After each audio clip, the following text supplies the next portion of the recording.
এক গভীর জঙ্গলের মধ্যে থাকতেন এক দরিদ্র ভক্ত।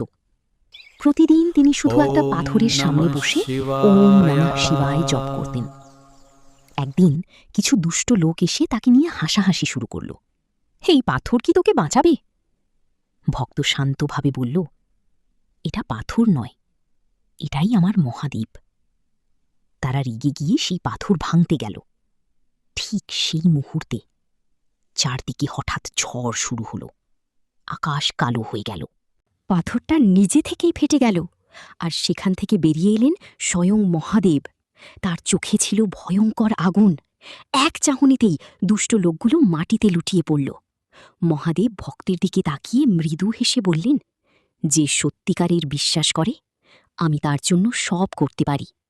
ভক্ত চোখে জল নিয়ে প্রণাম করল, আর মহাদেব আবার অদৃশ্য হয়ে গেলেন। ভক্তি যদি সত্যি হয় তাহলে পাথরও হয়ে যায় ভগবান।